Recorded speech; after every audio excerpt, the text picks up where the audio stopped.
Sa gitna ng mapang-aping hiyawan ng mga tiwaling opisyal, si Major Rafael Paeng Zamora, ang malupit na commander ng batalyon, ay tumawa ng ubod ng sama. Parang gusto niyang patunayan ang bigat ng kanyang salita, walang pag-aalinlangan niyang itinulak ng malakas ang likod ng bagong dating na pangalawang tenyente. Ang naging kabayaran sa pambihira niyang kakayahan at sa matapang na pagtatanggol sa mga mahihina ay ang maging pagkain ng nagugutom na kawan ng buwaya. PLOM.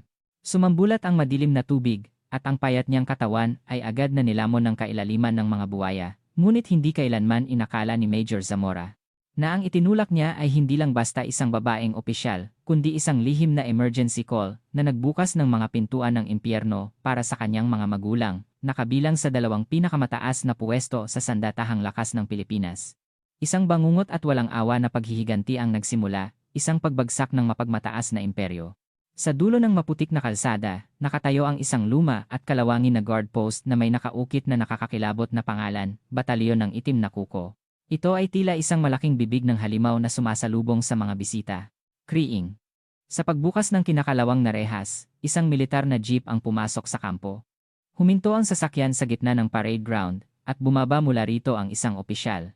Nakasuot siya ng bagong uniforme, na parang bagong graduate lamang. Ang kanyang tindig ay kasing tikas ng kanyang uniforme. Ang kanyang maputi at pinong mukha, na natatakpan ng mahabang buhok na nakatali, ay tila hindi bagay sa masukal at magulong kapaligiran ng kampo. Ngunit hindi ang kanyang mga mata. Ang malalim at tahimik niyang paningin, na pinaghalong talino at tapang, ay nagpapatunay na hindi siya ordinaryong babae. Ang kanyang pangalan ay Second Lieutenant Serena Sari Henares. Siya ay valedictorian ng Philippine Military Academy, PMA, at bagong assign sa Batalyon ng Itim na Kuko, dala ang pangarap na maging isang mahusay na pinuno sa larangan. Salamat po, sir. Mabilis siyang yumuko sa driver at agad na nagtungo sa gusali ng admin, magaan, ngunit may disiplina ang kanyang lakad.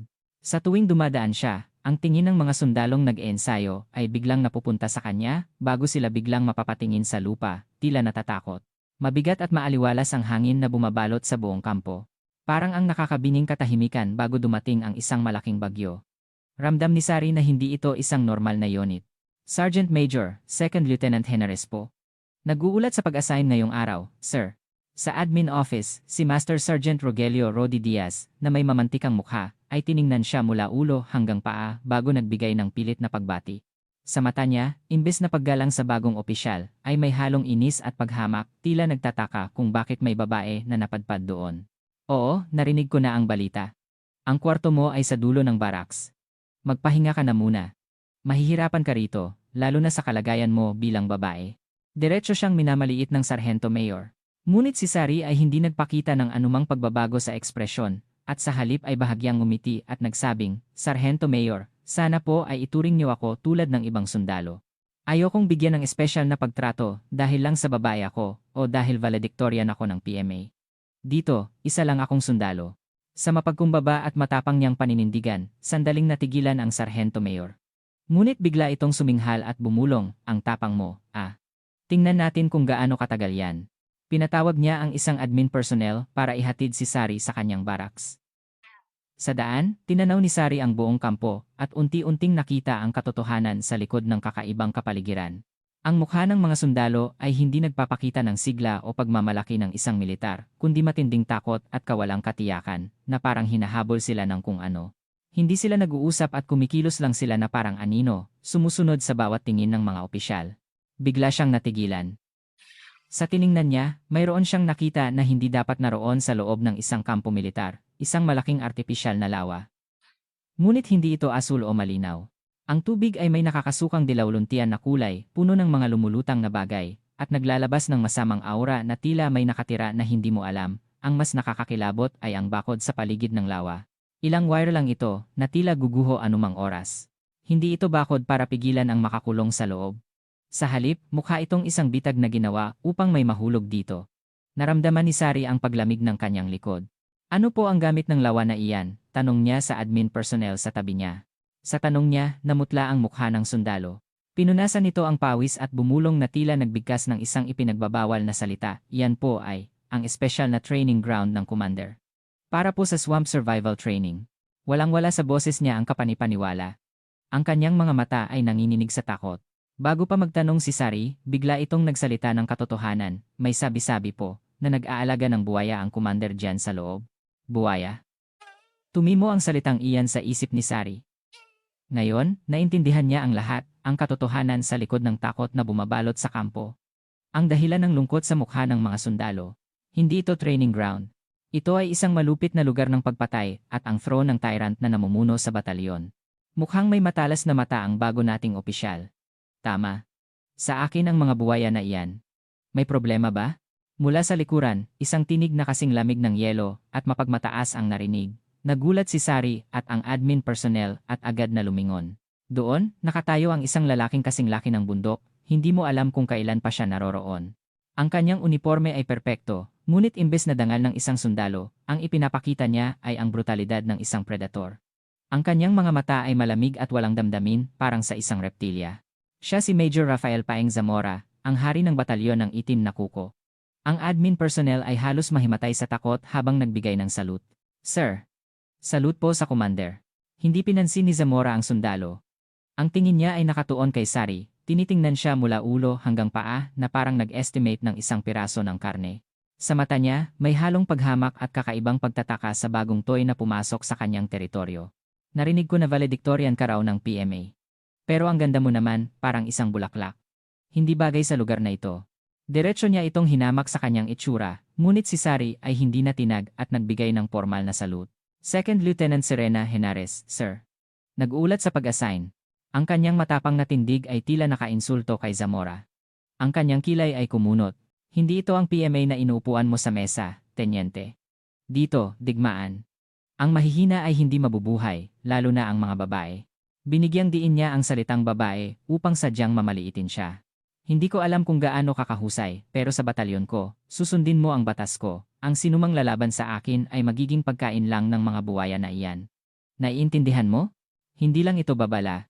Ito ay malinaw na pagbabanta. Ipinapaalam niya sa bagong dating na dayuhan ang malupit na batas ng kaligtasan sa kanyang kaharian. Si Sari ay tahimik lamang at tiningnan siya. Ang kanyang katahimikan ay mas nakakagalit sa pagmamataas ni Zamora kaysa sa anumang sigaw ng pagtutol. Sumagot, Opo, sir. Naintindihan ko. Ngayon lang siya tila nasisiyahan, si Zamora ay tumawa at tumalikod. Siya ay naglakad ng mayabang, tulad ng isang hari na nag-iinspeksyon sa kanyang kaharian. Nang umalis siya, ang admin personnel ay halos himatayin sa pagod. Si Sari ay nakatayo pa rin, pinagmasdan ang dilaw-luntiang lawa ng mga buwaya, at ang direksyon kung saan nawala si Zamora. Ngayon, sigurado na siya. Ang lugar na ito ay ang pinakamalalim na bahagi ng impyerno. At ang unang misyon niya ay pabagsakin ang hari ng impyernong iyon. Sa kaibuturan ng kanyang tahimik na mga mata, nagsimulang umapoy ang isang malamig na apoy.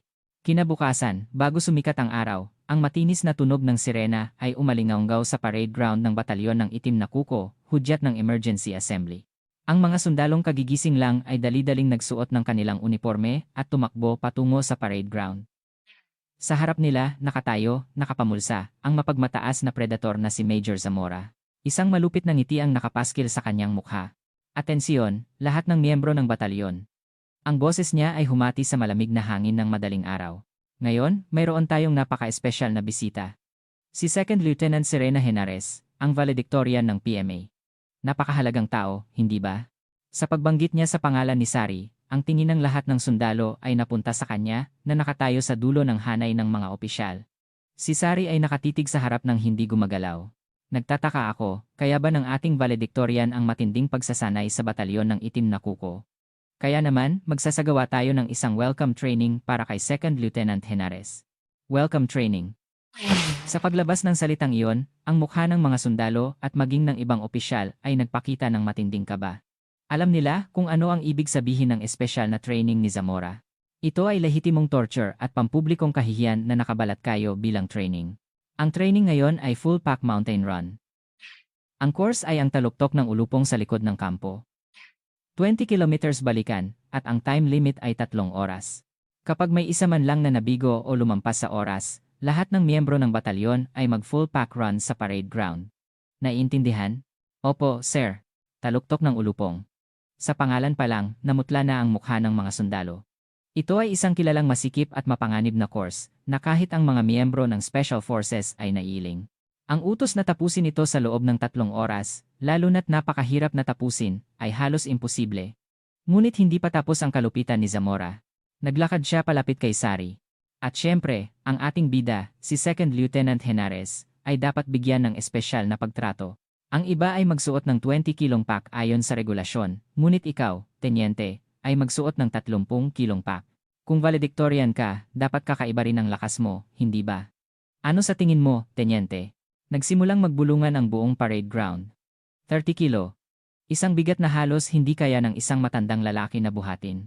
Ang utos na tapusin ang taluktok ng ulupong sa loob ng 3 oras, habang dala ang ganoong bigat ay malinaw na isang pagtatangkang pagpatay. Inaasahan niya na tiyak na mabibigo ito, at mapapahiya sa harap ng lahat. Gusto niyang tapakan ang pagmamataas ni Sari, at patunayan sa buong batalyon na walang magagawa ang babae. Inasahan ng lahat na tututol si Sari o hihingi ng katarungan, ngunit siya ay nanatiling tahimik. Opo, sir. Ang lumabas sa kanyang bibig ay isang kalmadong pagtanggap. Sa kanyang mga mata, imbes na takot o galit, ay may sumiklab na hindi maipaliwanag na fighting spirit. Tahimik siyang kinuha ang 30 kilong pack at isinabit sa balikat. Sandaling natinag ang payat niyang katawan, ngunit agad siyang nakabawi at tumayo ng matuwid. Lalong nainis si Zamora sa kanyang paninindigan at ngumiti ng mapait. Sige, tingnan natin kung hanggang saan ang kaya mo. Lahat, simulan. Sa hudyat ng simula, daan-daang sundalo ang nagsimulang tumakbo patungo sa taluktok ng ulupong. Si Sari ay sumama sa kanila, tahimik na naglakad. Ang 30 kilong bigat ay mas mabigat kaysa sa inaakala. Ang sakit sa balikat at ang puso niyang tila sasabog. Ngunit hindi siya sumuko. Hindi ito simpleng physical test, ito ay digmaan. Ang unang labanan upang patunayan sa mapagmataas na tyrant na hindi siya basta-basta. Naalala niya ang kanyang ama at ina na nagpatigas sa kanya mula pagkabata. Ang kanyang ama, ang Chief of Staff of the Armed Forces of the Philippines, CSAFP, ang nagturo sa kanya ng katatagan ng isip. Ang kanyang ina, ang Special Operations Command Commander, ang nagturo sa kanya ng hindi napapagod na lakas at survival skills. Hindi siya ordinaryong lieutenant. Siya ay isang buhay na secret weapon na ginawa ng 2 pinakamalakas na militar sa Pilipinas. I-adjust ang paghinga. Panatilihing pantay ang hakbang. Huwag mag-overpace. Umuukil-kil sa kanyang isip ang turo ng kanyang ina, habang humihingal, natagpuan niya ang kanyang sariling pace.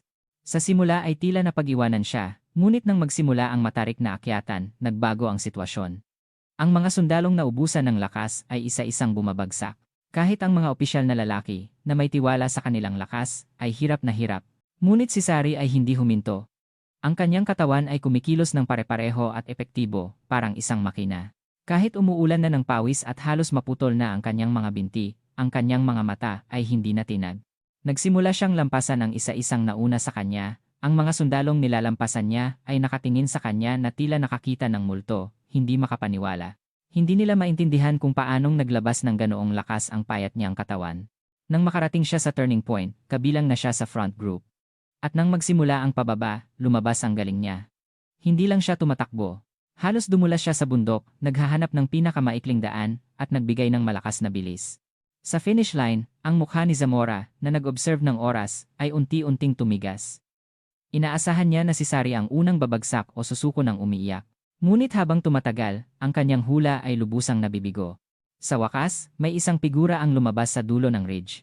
Ang nangunguna, sino yan? Sino ang ganoon kabilis? Si Zamora ay nagdilim ang paningin at tiningnan ang figura, at kinailangan niyang pagdudahan ang kanyang mga mata. Ang unang lumapit sa finish line ay hindi isang lalaking sundalo. Nakatali ang mahabang buhok, puno ng pawis at putik ang katawan, ngunit tumatakbo ng may bakal na determinasyon, walang pagod si Serena Henares. Ang babaeng yan. Isang sigaw ng gulat ang lumabas sa bibig ni Zamora. Ginagamit ni Sari ang huling lakas niya upang bilisan ang takbo. At sa wakas, tinawid niya ang finish line. Pagtawid niya, ang medic sa tabi niya ay hindi makapaniwala sa kanyang nakita at sumigaw, 2 oras at 15 minuto. Bagong record. Ito ang pinakamabilis na record sa batalyon ng itim na kuko. Ang buong parade ground ay nanahimik, lahat ng sundalo ay nakatingin sa kanya, hindi makapaniwala sa milagro na nangyari sa harap nila. Tinapos ang impyernong course habang may 30 kilong pack at nagtala ng unit record, hindi ito gawa ng tao. Si Sari ay hindi bumagsak matapos tumawid sa finish line.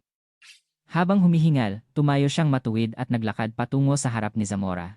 Tiningnan niya ito ng diretsyo sa mata, at sa mukha niyang puno ng pawis, nagbigay siya ng salute. Second Lieutenant Henares, nag-uulat ng pagtatapos ng training, sir. Walang-wala sa boses niya ang panginginig. Sa sandaling iyon, ang mukha ni Zamora ay namula sa galit at kahihiyan. Ang pambihirang resulta ni Sari ay hindi nagbigay sa kanya ng respeto, kundi nag-iwan ng hindi mabubura na galos sa kanyang pagmamataas. Siya, na nagtangkang ipahiya ang isang babae sa publiko, ay diretsong sinaktan. Naramdaman niya ang kanyang autoridad na bumabagsak sa harap ng buong batalyon. Isang nakakakilabot na tingin ang lumitaw sa kanyang mga mata. Hindi ko dapat hayaang mabuhay ang babaeng ito. Nagnalit siya at pilit nang umiti. May silbi ang lakas mo, tenyente.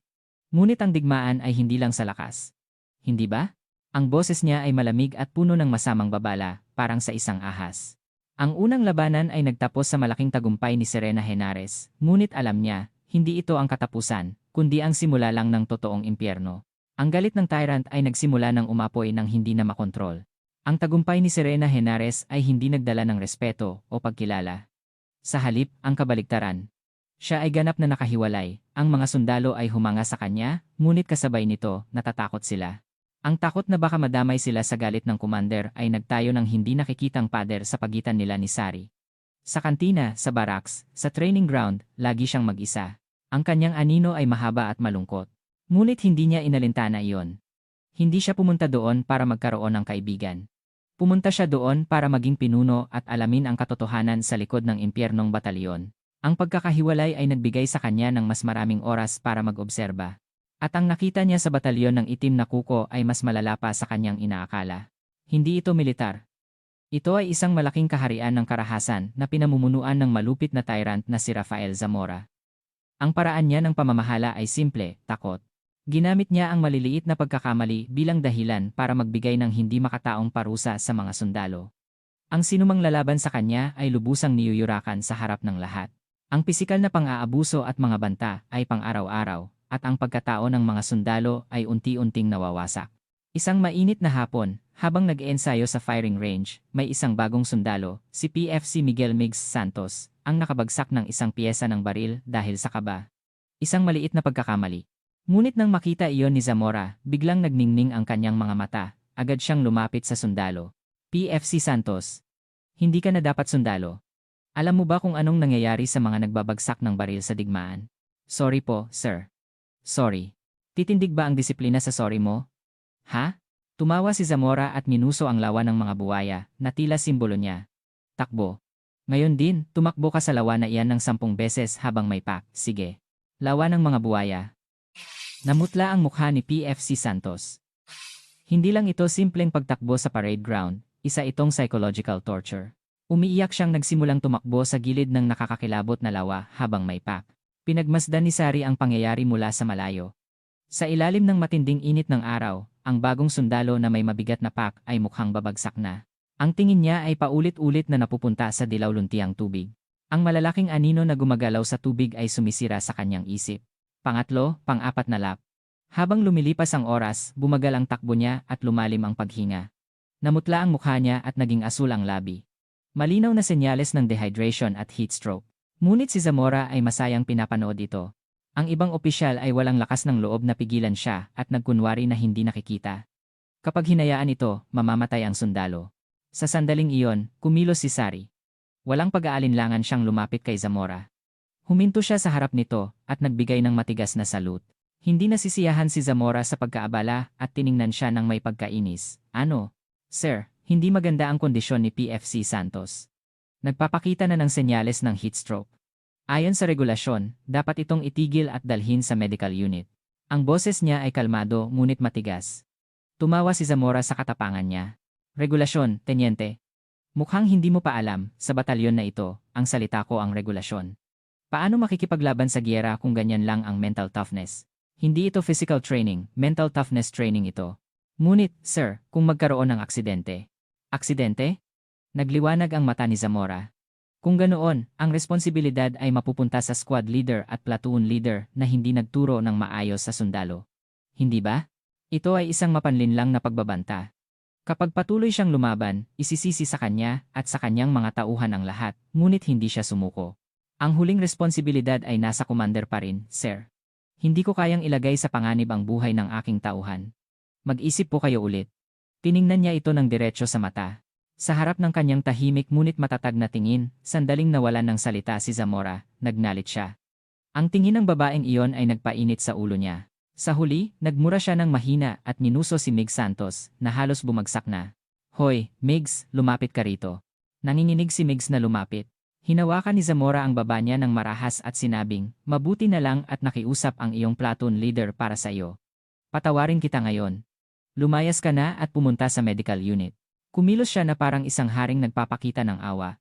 At hindi niya nakalimutan ang pagbabanta kay Sari, isang beses lang ito. Ang unang paglaban ni Sari ay matagumpay na nagligtas ng isang sundalo. Ngunit ang pangyayaring iyon ay sapat na upang maging tinik siya sa mata ni Zamora. Pagkatapos ng ilang araw, nagkaroon ng pangalawang insidente. Oras ito ng paglilinis ng armory, may isang korporal ang nagkamali at bahagyang naibagsak ang stock ng K2 rifle sa sahig habang inilalagay ito sa rack. Sa sandaling iyon, ang matalas na tingin ni Zamora, na nag-iinspeksyon sa armory, ay napunta sa kanya. Ang lalaking yan. Agad siyang lumapit sa korporal at sinampal ito ng walang awa. Pak! Umalingaw-ngaw sa buong armory ang nakakatakot na tunog ng pagsabog ng balat. Umikot ang mukha ng sundalo, at dumugo ang labi. Paano mo tratuhin ang baril na mas mahalaga pa sa buhay mo? Nawalan ka na ng disiplina. Ito ay malinaw na pang-aabuso. Lahat ng sundalo ay natakot at natigilan. Ngunit sa sandaling iyon, may isang malamig na boses ang pumutol sa nababahalang katahimikan. Commander Sir. Si Serena Henares. Nakita niya ang pangyayari habang naglilinis ng baril, tumayo siya at naglakad patungo kay Zamora. Ang ginawa niyo ay malinaw na paglabag sa military law. Ang boses niya ay hindi malakas, ngunit malinaw para marinig ng lahat sa armory. Ayon sa Artikulo 62 ng Kodigo, Militar Grave Misconduct, ang sinumang gumamit ng kanyang pwesto upang mang-abuso o magbigay ng malupit na parusa ay parurusahan. Ang pambubugbog sa tauhan ay hindi tamang pagpapatupad ng autoridad ng pinuno. Ito ay malinaw na krimen. Sa sandaling iyon, tumigil ang oras sa armory. Ang mukha ni Zamora ay nagpakita ng gulat at pagkatapos ay hindi mapigilang galit. Nangangahas. Nangangahas ang babaeng ito na tawagin siyang kriminal sa harap ng lahat at binanggit pa ang batas. Hindi lang ito simpleng pagtutol, ito ay malinaw na pagtataksil na yayanig sa buong kaharian niya. Nanginginig ang kanyang buong katawan sa galit. Gusto niya itong sampalin, ngunit pilit niyang pinigil ang sarili. Dahil binanggit ni Sari ang batas, kapag sinaktan niya ito, para lang siyang umamin na isa siyang kriminal. Sa halip, bumulong siya sa tenga nito, nang may boses na kasing lamig ng ahas. Napakatapang mo, tenyente. Marami kang nabasa sa libro, magaling. Sinadya niyang itulak ng malakas ang balikat nito habang naglalakad. Ngunit tandaan mo, ang patay na sulat sa libro ay hindi magliligtas sa iyo. Mula noon, hindi na siya direktang inaway ni Zamora. Sa halip, trinato niya ito na parang hindi ito naroroon. Ngunit alam ni Sari. Ito ang katahimikan bago ang bagyo. Sa katahimikan na iyon, may nag-aalab na galit at masamang hangarin para sa kanya. Nagdesisyon siya. Hindi niya na dapat hayaan ang babae na nagpapanggap na nagtatanggol sa hustisya. Kailangan niyang ipakita sa harap ng lahat kung gaano kawalang silbi at kalunos-lunos ang pagbagsak ng kanyang mga prinsipyo at batas sa harap ng kanyang malupit na katotohanan. Kailangan niya itong tanggalin sa publiko at sa malupit na paraan. Ang tingin niya ay napunta sa lawa ng mga buwaya na may pag-aalinlangang umaalpas. Sa wakas, isang ngiti ng demonyo ang lumabas sa kanyang labi. Ang perpektong entablado at perpektong script ay nabuo sa isip niya. Pagkatapos ng ilang araw ng katahimikan, dumating na ang oras ni Zamora. Nang umaga, ipinatawag niya ang lahat ng opisyal ng batalyon sa gilid ng lawa ng mga buwaya. Ang mga sundalo ay nag-obserba mula sa malayo, nang may pagkabahala. Isang masamang hula ang bumalot sa hangin. Sa tabi ng lawa kung saan nagtipon ang mga opisyal, may isang kakaibang istruktura ang nakalagay na wala roon dati. Isang luma at tila mapuputol na single rope na nakakabit mula sa isang gilid ng lawa patungo sa kabila. Walang safety harness, ito ay isang tulay ng kamatayan. Sa ilalim ng dilaw-luntiang tubig, ilang malalaking buwaya ang naghihintay, nagpapahinga sa ibabaw. Nasisiyahan si Zamora sa kanyang obra at nagsalita sa mga takot na opisyal. Atensyon, lahat ng opisyal. Ang boses niya ay mas masaya kaysa sa karaniwan. Parang isang batang naghihintay ng isang masayang laro. Naghanda ako ng napaka-espesyal na courage training para sa inyo. Tulad ng nakikita nyo, ang layunin ay tumawid sa kabilang dulo ng lawa gamit ang single rope na iyan. Napakasimple, hindi ba? Namutla ang mukha ng mga opisyal sa sinabi niya. Hindi ito training, ito ay malinaw na Russian roulette. Isang maling hakbang lang, magiging pagkain sila ng nagugutom na buwaya. May isang batang tenyente ang naglakas loob na magtanong nang nanginginig ang boses. Commander, Sir, wala po sa formal manual ang training na ito. At masyadong mapanganib ang gawin ito ng walang safety gear. Pakiusap, bawiin nyo. Dahil sa kanyang makatuwirang pagtutol, agad na nawala ang ngiti sa mukha ni Zamora. Nagliwanag ang kanyang mata ng malamig. Mapanganib? Dahan-dahan siyang lumapit sa tenyente. At bumulong sa tenga nito ng may boses na maririnig ng lahat. Tenyente, mas mapanganib ang digmaan kaysa rito. May mga paa at kamay ng mga kasamahan mo na lumilipad sa tabi mo. Ngunit wala kang lakas ng loob na tumawid sa isang single rope. Paano mo pamumunuan ang mga tauhan mo, ha? Mabagal siyang tumapik sa balikat ng tenyente. Hindi ko kailangan ng duwag. Kung ayaw mo, tanggalin mo na ang uniforme mo. Bago ka pa mamatay sa kamay ko dahil sa paglabag sa utos. Sa kanyang nakakakilabot na pagbabanta, wala nang naglakas loob na magtanong, lahat ay tahimik na tinanggap ang kanilang nakakatakot na kapalaran. Sige. Sino ang unang sasalang? Ang tingin ni Zamora ay naglibot sa mga opisyal. Sa tuwing napupunta ang tingin niya sa isang opisyal, mabilis silang yumuko na tila nakakita ng kamatayan. Sa huli, huminto ang tingin niya sa isang tenyente na nanginginig sa takot. Ikaw. Oo, ikaw. Lumabas ka. Ang napili ay lumapit ng umiiyak. Sige, ipakita mo sa kanila. Ang tapang ng mga opisyal ng batalyon ng itim na kuko. Simulan. Ang tenyente ay halos umiiyak habang inilalagay ang kanyang nanginginig na paa sa single rope. Bawat hakbang, nanginginig ang buong katawan niya. Sinubukan niyang huwag tumanaw sa ibaba, ngunit ang anino ng malalaking buwaya na gumagalaw sa tubig ay nagdulot ng matinding kaba. Sa sandaling iyon, si Zamora ay ngumiti at sinipa ang makapal na lubid sa simula ng tulay. Ops! Gumalaw ang lubid. Dahil sa masamang kilos niya, lumakas ang pagkilos ng single rope. Ang tenyente, na pilit na pinapanatili ang balanse, ay sumigaw. Pilit niyang hinawakan ang lubid. Halos mahulog siya. Natawa ng malakas si Zamora at ang kanyang mga kasamahan. Haha, tingnan mo, parang unggoy sa serko. Para sa kanila, hindi ito training, isa lang itong malupit at nakakasuklam na laro kung saan nasisiyahan sila sa takot ng kanilang mga tauhan. Ang tenyente ay halos gumapang upang makarating sa kabilang dulo. Ang mukha niya ay puno ng luha at pawis, at basa ang kanyang pantalon. Susunod. Nagpatuloy ang malupit na laro ni Zamora. Sinadya niyang galawin ang lubid o magtapon ng bato sa tubig kapag nasa gitna ang mga opisyal. Bawat pagkakataon, ang mga opisyal ay sumisigaw sa takot ng kamatayan, at bawat sigaw ay nagpapatindi sa baliw na tawa ni Zamora. Ang lugar na ito ay isang ganap na entablado ng kabaliwan. Sa huli, isa na lang ang natira. Sige, ang bida ng araw ang sasalang. Ang tingin ni Zamora ay napunta kay Serena Henares, na hindi gumalaw mula simula at pinanood ang lahat. Second Lieutenant Serena Henares, lumapit. Tahimik na lumapit si Sari. Ang kanyang mukha ay walang takot o kaba, hindi tulad ng ibang opisyal. Ang kanyang mga mata ay tahimik pa rin at malamig. Hindi nagustuhan ni Zamora ang kalmado niyang ekspresyon. Gusto niyang makita itong umiyak, magmakaawa, at sumigaw sa takot. Tingnan natin kung gaano kakahusay. Tiyak na mahusay ka rin dito, valedictorian. Hindi siya pinansin ni Sari. Tahimik lang siyang tumayo sa harap ng single rope at dahan-dahan siyang umakyat, tila naglalakad lang sa patag na lupa. Ang kanyang kilos ay nakakagulat na matatag. Hindi siya tumitingin sa ibaba. Ang tingin niya ay nakatuon lang sa target sa kabilang dulo.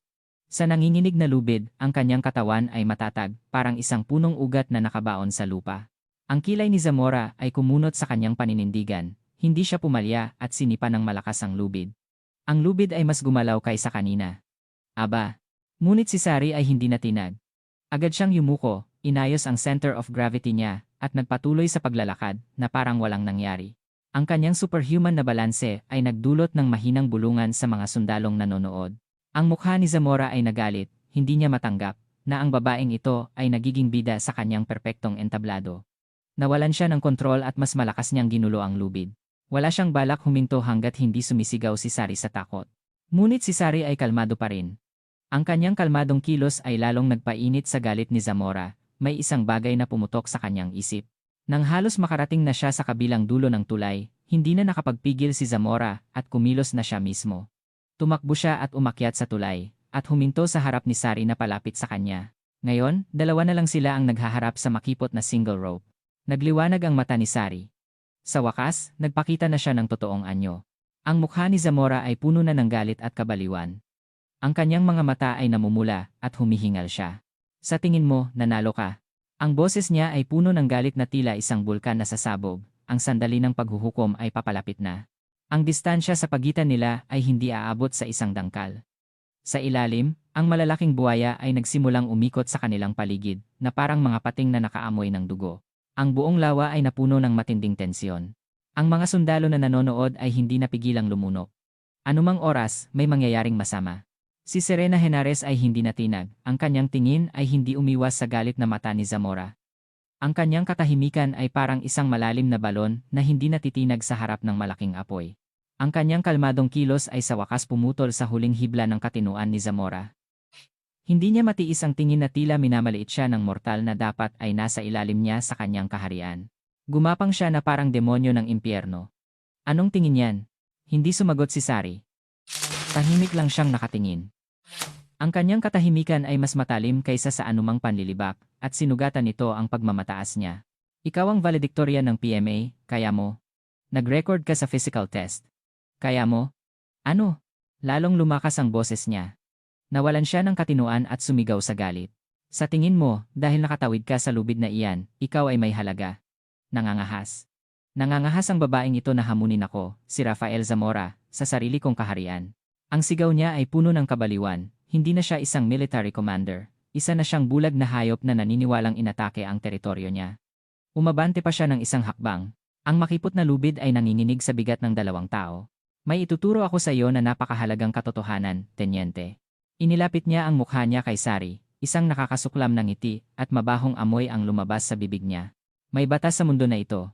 Ang malakas ay namumuno sa mahina. Ang lalaki ay namumuno sa babae. Iyan ang batas ng kalikasan, ngunit nilabag mo ang batas na iyan. Nalimutan mo ang lugar mo at nangahas na pumasok sa teritoryo ng lalaki, sa sarili kong sanctuary. Tinapik niya ang balikat ni Sari ng marahas gamit ang kanyang daliri. Ang lugar na bagay sa iyo ay hindi ang pagiging pinuno. Itinuro niya ang dilawluntiang tubig sa ibaba kung saan naghihintay ang mga buwaya. Ang kanyang mata ay nagningning sa nakakakilabot na tuwa. Sa wakas, binigkas niya ang huling hatol na magtatapos sa kabaliwang ito. Ang tamang lugar para sa babaeng yan ay sa bibig ng buwayang iyan. Sa pagtatapos ng kanyang salita, inihanda niya ang bigat ng kanyang katawan at itinulak ng malakas ang dibdib ni Sari gamit ang dalawang kamay. Para maging pagkain. Isang maikling sigaw ang lumabas sa bibig ni Sari, wala siyang pagkakataon na lumaban at nawalan siya ng balanse sa bigat ng puwersa. Ang kanyang katawan ay lumipad sa hangin. Ang pakiramdam ng langit at lupa na nagpapalit ng posisyon, ang sigaw ng gulat ng mga sundalo mula sa malayo, at ang baliw na mukha ni Zamora na naghihiyaw sa tuwa.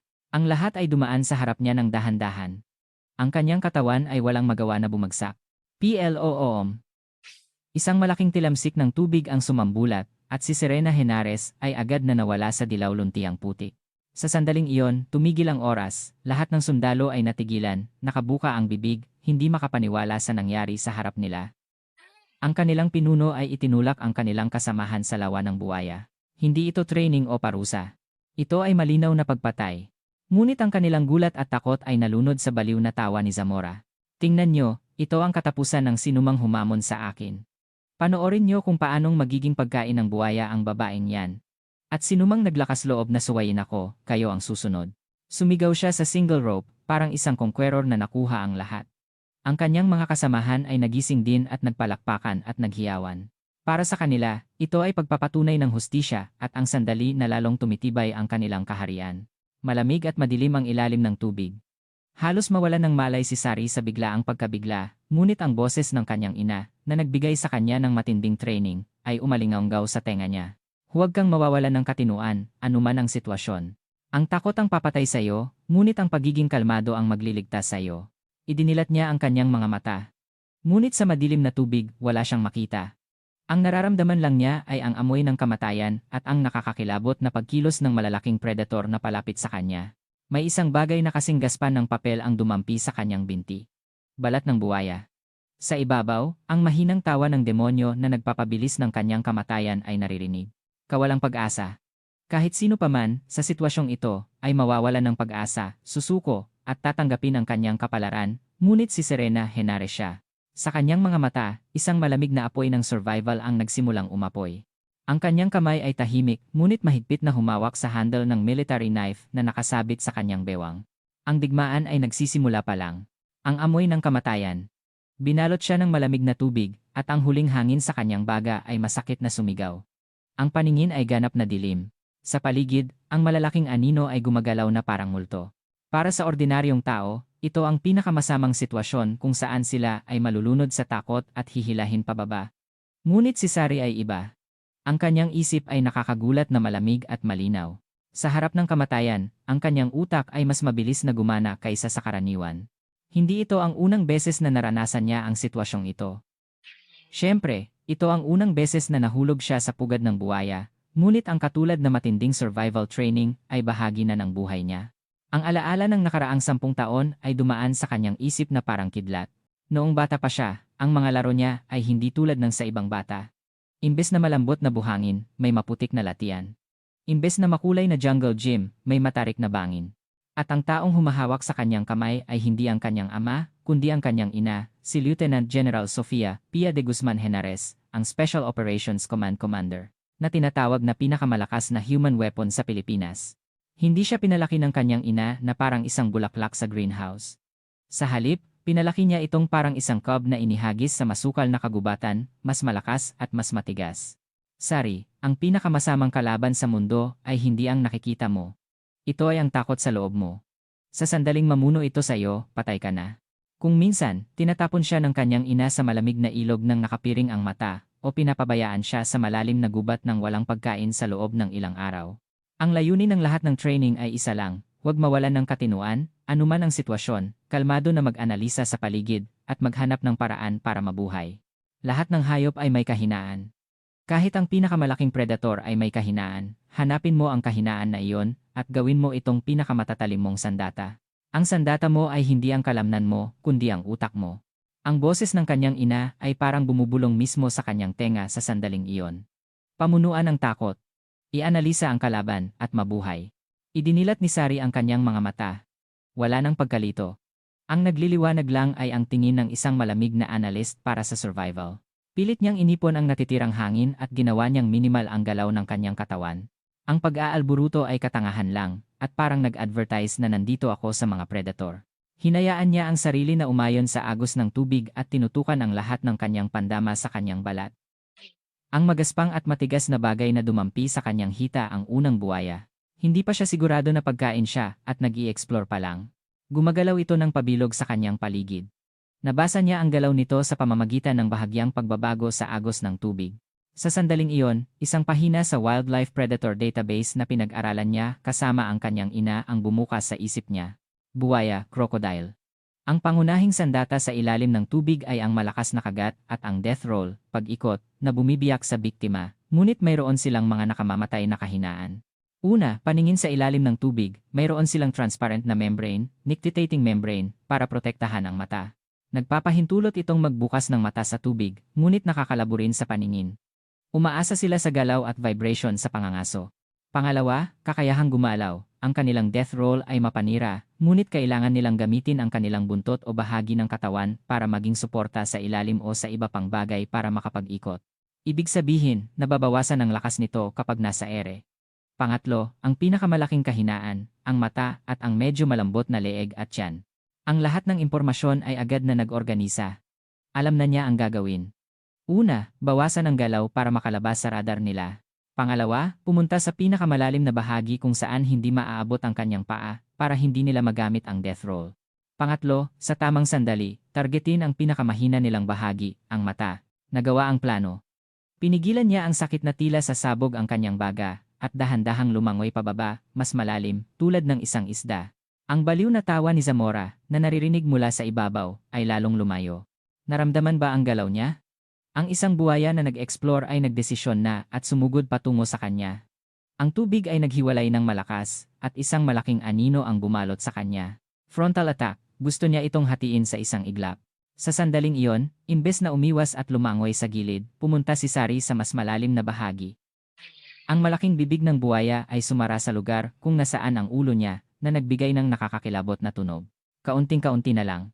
Ngunit hindi pa tapos ang panganib. Pag-iwas sa unang atake, may isa pang buwaya ang papalapit sa kanyang binti mula sa ibang direksyon. Wala na siyang espasyo para umiwas. Ngayon, kailangan na niyang lumaban. Hindi na tumakas si Sari. Tahimik niyang hinugot ang military knife sa kanyang bewang. Sa dilim, ang malamig na pakiramdam ng bakal ay nagbigay sa kanya ng kaunting ginhawa. Hinarap niya ng diretso ang pangalawang buwaya. Ang kanyang mga mata ay hindi na nakakulong sa dilim.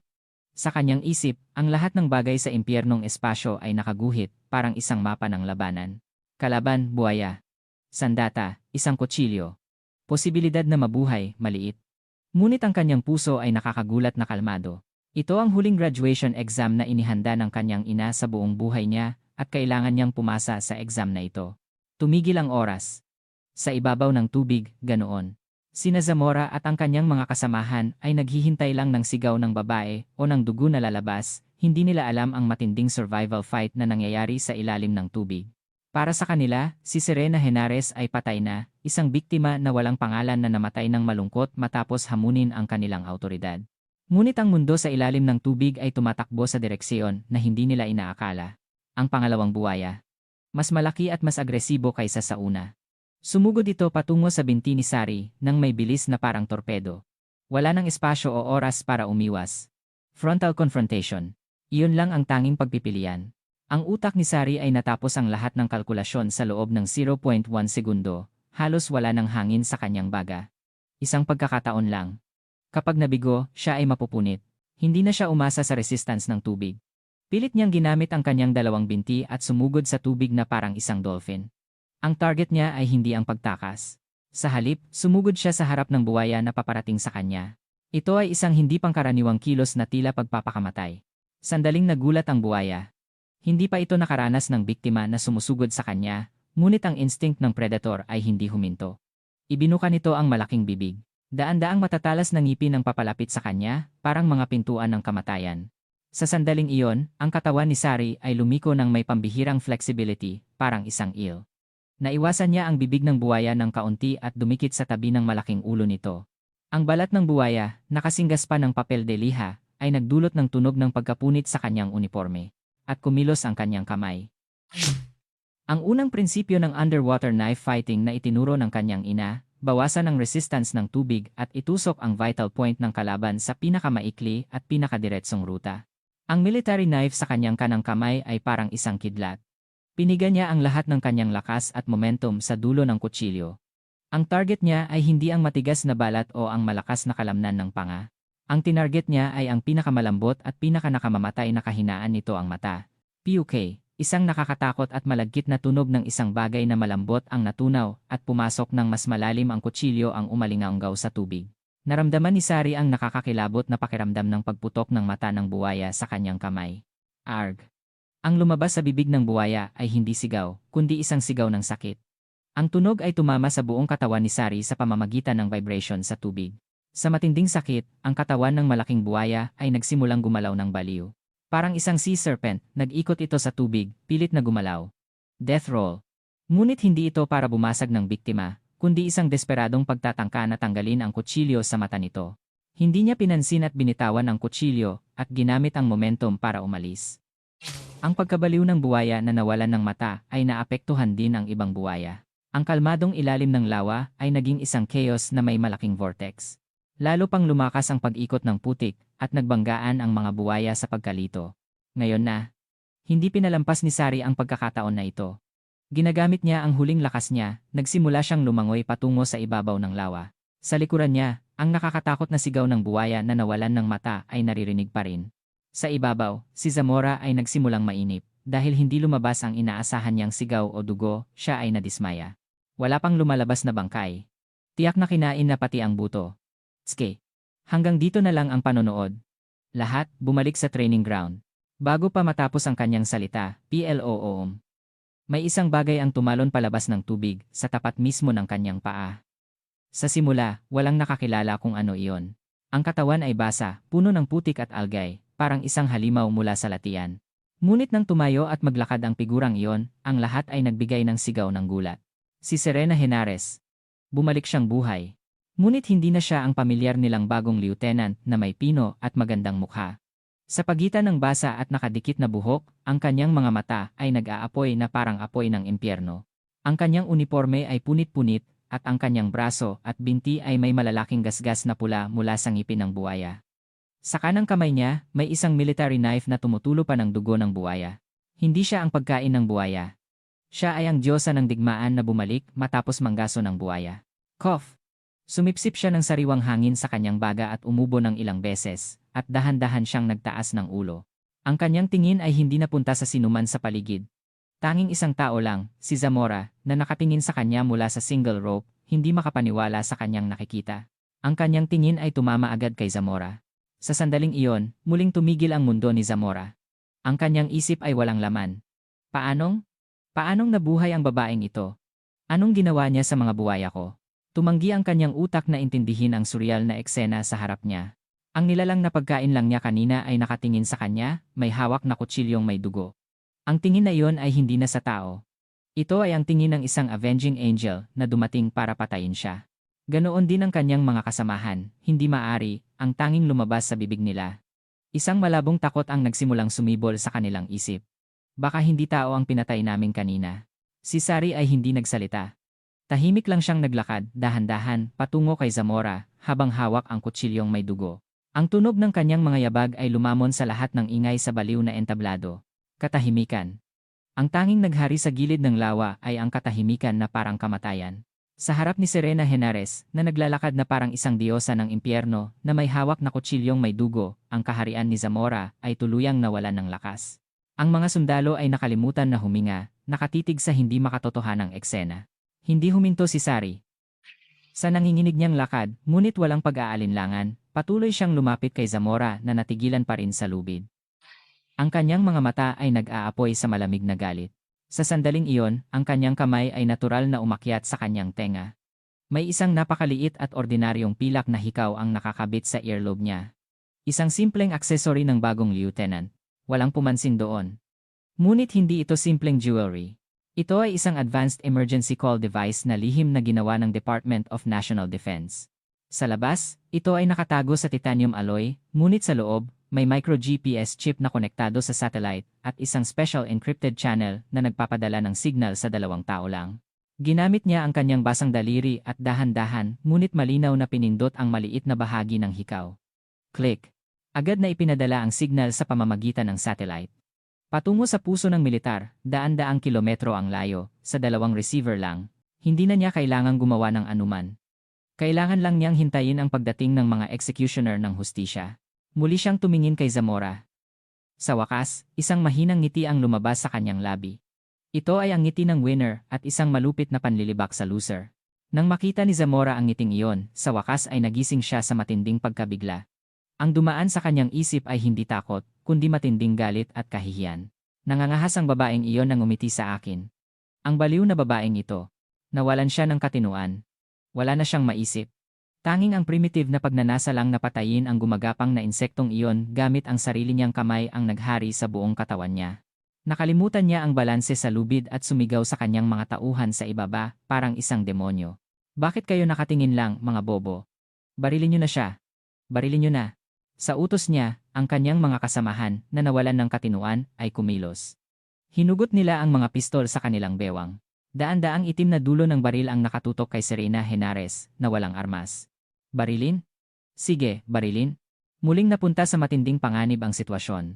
Sa sandaling iyon, isang malaking ingay na mas malakas pa sa anumang putok ng baril ang umalingaw-ngaw sa kalangitan. Dudududududududududu. Hindi ito kulob. Ito ay ang malaking ingay ng helicopter propeller na yumanig sa lupa at nagpabigat sa dibdib. Nang tumingala ang lahat para hanapin ang pinagmulan ng ingay, ang nakita nila ay isang hindi makapaniwalang eksena.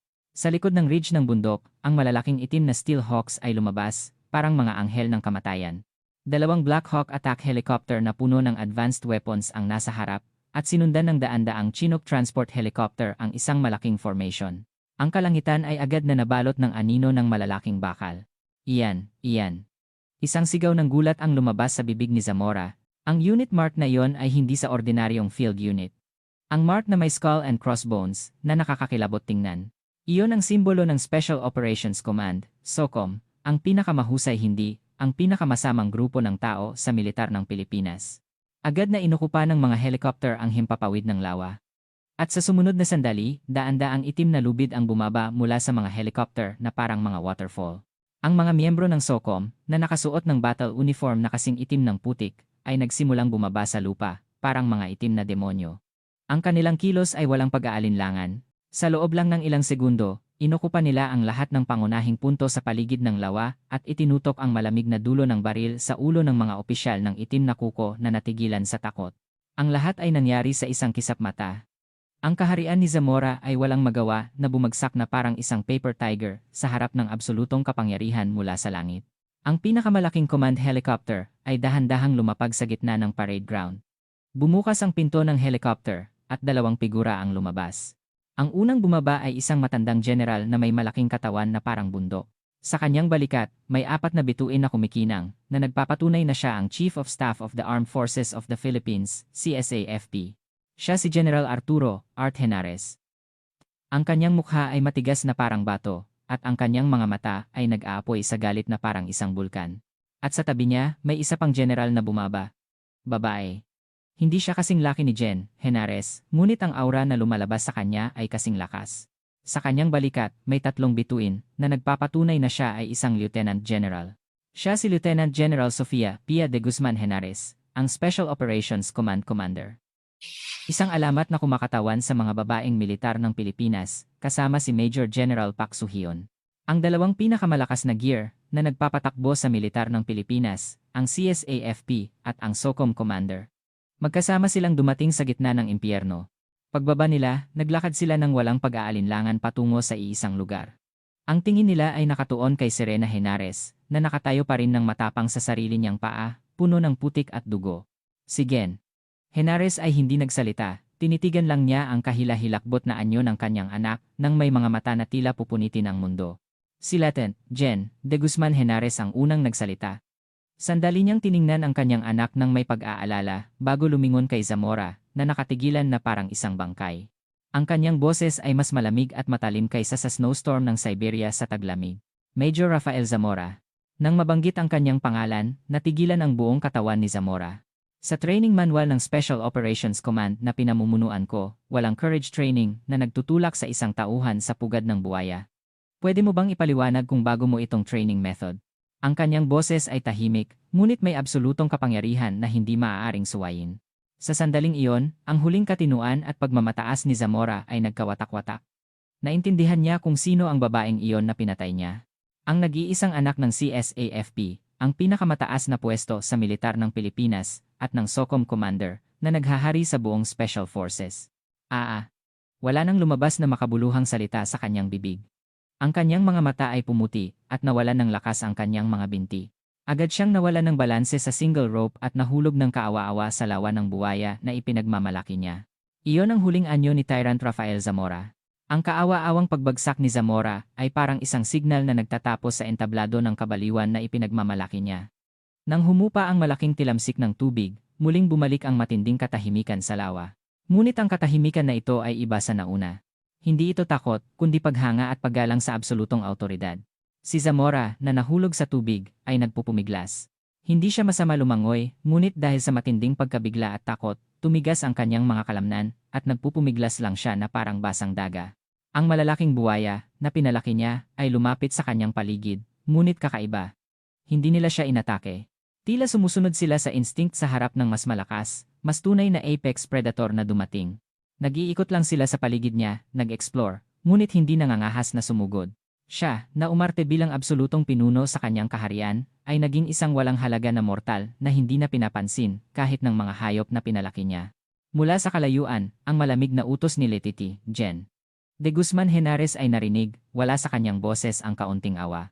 Dalawang miyembro ng SOCOM ang agad na tumalon sa tubig at hinila si Zamora na halos malunod na, parang isang sako ng bigas. Ang kanyang anyo, habang hinihila palabas, ay kaawa-awa, walang human dignity na makita. Ang buong katawan niya ay puno ng nakakasuklam na putik at algae, at paulit-ulit siyang naglalabas ng tubig mula sa kanyang bibig. Nanginginig siya, hindi siya nangahas na tumingala, at nakayuko lang sa lupa, humihingal. Sa sandaling iyon, isang malaking tunog ng sapatos militar ang narinig sa kanyang tenga, si Jen Henares. Wala siyang sinabing anuman. Dahan-dahan lang siyang naglakad patungo sa harap ni Zamora, at huminto, nakatingin sa kanya. Iyon lang. Hindi siya nagmura o nagbanta. Tahimik lang siyang nakatingin, ngunit ang tingin na iyon ay mas nakakakilabot at malupit kaysa sa anumang torture. Walang human emotion sa mga mata niya, tulad ng galit o kalungkutan. Ang nakita lang sa mga mata niya ay isa, pagpawi. Ang malamig at walang awa na pagnanasa na pawiin ng lubusan ang kaawa-awang nilalang sa harap niya, na tila hindi ito kailanman nag-exist.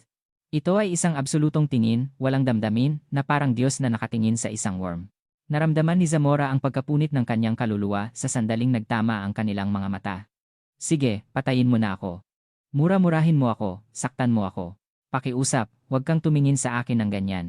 Sumigaw siya sa kanyang isip, ngunit walang lumabas na boses. Ang kanyang katawan at dila ay paralisado sa harap ng absolutong aura na iyon. Matapos ang isang panahon ng katahimikan na tila walang hanggan, si Eltin Jen de Guzman Henares ay dahan-dahang lumapit sa tabi niya. Una, lumapit siya sa kanyang anak, si Sari, at dahan-dahang hinaplos ang basang buhok nito. Ang kanyang mga mata ay puno ng pag-aalala at pagmamahal ng isang ina, ngunit nang lumingon siya kay Zamora, ang kanyang tingin ay naging kasing lamig ng yelo.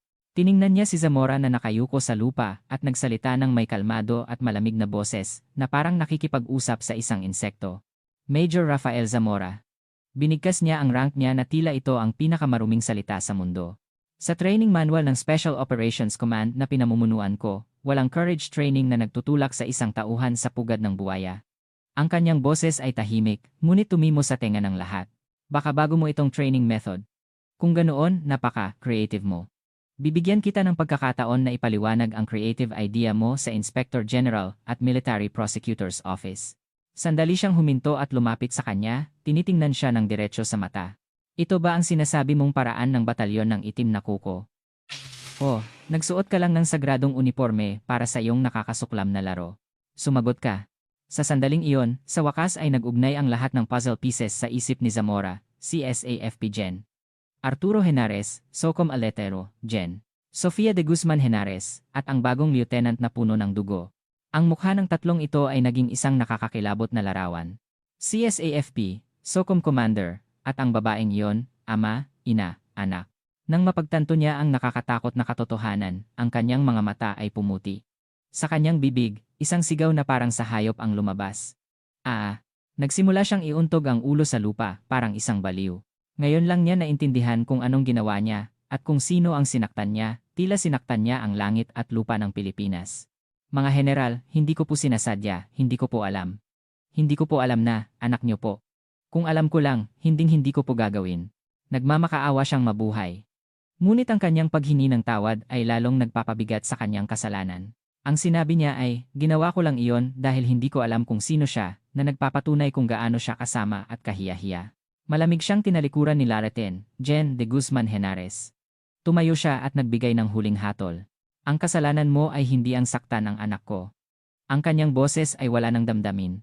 Lumampas ka sa limitasyon na hindi mo dapat lampasan bilang isang sundalo at bilang isang tao. Hindi ka karapat-dapat magsuot ng uniforme. Wala na siyang sinabing anuman sa kanya. Tumango lang siya ng mahina sa Socom team leader sa tabi niya. Arestuhin. Doon nagtapos ang lahat ng paghuhukom. Nang ibigay ang huling hatol ni Laratenong Gen. De Guzman Henares, ang batalyon ng itim na kuko ay naging sentro ng isang malaking bagyo. Ang mga transport helicopter na hindi pa nakakalapag ay nagsimulang bumaba, naglalabas ng mga bagong tauhan kasama ng alikabok. Hindi sila miyembro ng SOCOM. Sila ay mga investigator na may matatalas na mata, na may maliwanag na armband na may nakasulat na military police. Sinundan sila ng isang special audit team na direktang pinadala ng National Defense Headquarters. Isa lang ang dahilan ng kanilang pagdating. Paglilinis. Isang malawakang operasyon para tanggalin at sunugin ang kaharian ni Zamora mula sa ugat hanggang sa pinakamaliit na dumi. Walang pag-aalinlangan na kumilos ang military police patungo sa mga opisyal na kasabwat ni Zamora. Sila, na kanina ay nakatutok ang baril kay Sari at naghihiyawan sa kalupitan ni Zamora, ay namutla at umatras sa harap ng matatalim na tingin ng mga investigator. Ano ba? Sinunod lang namin ang utos. Huwag niyo kaming gawin to. Wala kaming ginagawang masama. Ang kanilang duwag na paghingi ng tawad ay nawala sa malamig na tunog ng posas. Click, click. Ang tunog ng posas ay umalingaw, parang isang kampana na nagtatapos sa kaharian ng demonyo. Hinila sila na parang hayop at isinuksok sa mga escort vehicle na naghihintay. Sila, na naghari sa batalyon, 1 oras lang ang nakalipas, ay naging mga kriminal na ngayon at kailangan harapin ang kanilang kaawa-awang kinabukasan. Kasabay nito, inokupa ng Special Audit Team ang lahat ng pangunahing pasilidad ng kampo. Commander's Office, Admin Office, Armory, at Officer's Quarters. Ang kanilang paghahanap ay mabilis at masinsinan. Sa personal cabinet ni Zamora, nakita ang mamahaling alak at luxury watches na hindi alam ang pinagmulan. At sa isang drawer ng kanyang mesa, may isang secret ledger na naglalaman ng eksaktong halaga ng pera na kinikita niya mula sa mga magulang ng sundalo, na kunwari ay unit operational funds. Puno ang ledger ng mga pangalan at ang kaawa-awang halaga sa tabi nito. PFC Miguel Santos's parents, restaurant owner, 50,000 monthly. Corporal Park, St. Charles mother, single parent, 30,000 monthly. Hindi iyon ledger. Ito ay ang malupit na kasaysayan ng pangingikil ng isang tyrant sa mga magulang na nagpadala ng kanilang anak para ipagtanggol ang bayan. Hindi lang doon natapos ang investigation ng audit team. Kinumpiska nila ang lahat ng dokumento at computer files ng kampo at sinimulan nilang ibunyag ang lahat ng korupsyon na nangyari sa nakaraang taon. Embezzlement ng military supplies, illegal export of fuel, budget fraud sa pamamagitan ng fake training reports. Ang kanyang mga krimen ay naglabas ng mas malaking katotohanan ng kasamaan. Hindi lang simpleng malupit na pinuno si Zamora. Siya ay isang tuso at matakaw na kriminal na ginamit ang ari-arian ng bansa na parang sarili niyang safe. Ang pagbagsak ng kanyang kaharian ay hindi inabot ng isang oras. Ang Castle of Fear na itinayo niya sa loob ng ilang taon ay gumuho na parang buhangin sa harap ng absolutong kapangyarihan ng bagyo. Pinanood lang ni Jen, Henares at Lortingen, de Guzman Henares ang lahat ng walang imik.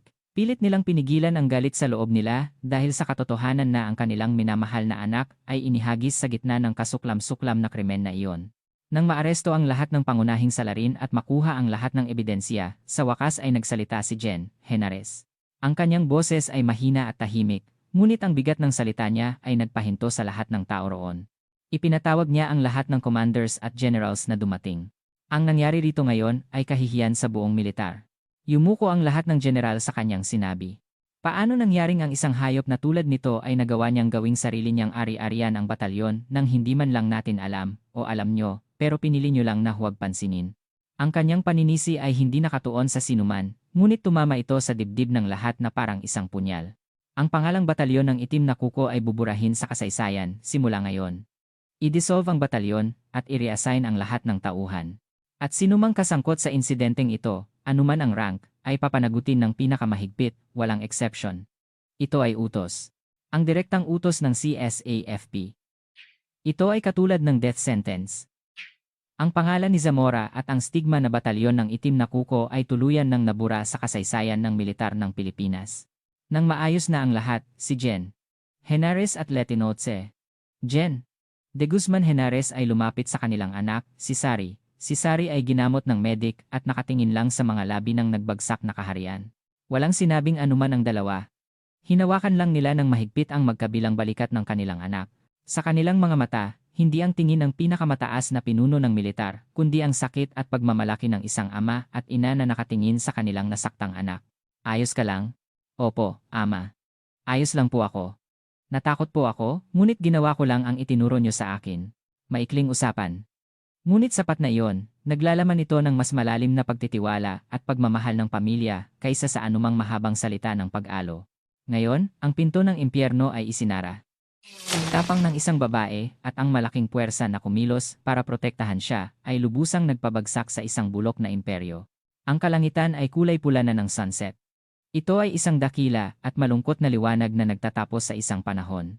Ang pangalang batalyon ng itim na kuko ay nawala sa kasaysayan sa loob ng isang gabi, ayon sa utos ng CSAFP. Ang batalyon ay opisyal na na-dissolve, at lahat ng sundalo ay nagsimulang muli. Ang mga sundalo na nagdusa sa ilalim ng tirani at takot ni Zamora ay inilagay sa Psychological Stability Program ng Army Headquarters. Ang mga professional counselor ay nagsimulang kumatok sa kanilang mga nasaktang puso at ginamot ang kanilang mga sugat. Sa simula, hindi sila nagtitiwala, ngunit nang malaman nila na wala ng banta ng paghihiganti, isa-isa silang nagsimulang magsalita tungkol sa kanilang nakakatakot na karanasan. Ang kanilang mga luha ay parang ilog ng paglilinis na naghugas sa lahat ng pagpapahirap at takot na naipon sa paglipas ng panahon. Ang National Defense ay nagbigay sa kanila ng sapat na treatment at pahinga at in-reassign sila sa ibang unit ayon sa kanilang kagustuhan. Ang panahon ng impyerno ay natapos na. Ang lugar kung nasaan ang batalyon ay ganap na nagbago. Ang pangalan ng kampo ay pinalitan ng batalyon ng bagong sibol, New Bloom Battalion. At ang pinakamahalaga, ang nakakatakot na lawa ng mga buwaya ay tinabunan ng military engineers sa loob ng isang gabi. Ang lugar na iyon ay tinamnan ng berdeng damo at nagkaroon ng maliit na rest area at basketball court para sa mga sundalo. Ang simbolo ng takot ay naging lugar ng pag-asa na puno ng malusog na tawanan. Ang bagong commander na inassign ay ang pinakaiginagalang na opisyal sa militar. Sa unang araw niya, nagdeklara siya, isa lang ang command philosophy ko, rumespeto at mahalin ang bawat isa, na parang ang mga tauhan ko ay sarili kong anak. Sa ilalim ng kanyang mainit na leadership, ang batalyon ng Bagong Sibol ay nagsimulang magbago at naging isa sa pinakamalusog at pinakamatatag na unit na naghugas sa bangungot ng nakaraan. At si Serena Henares, na nasa sentro ng lahat ng pagbabago. Kumalat ang pangalan niya sa buong militar.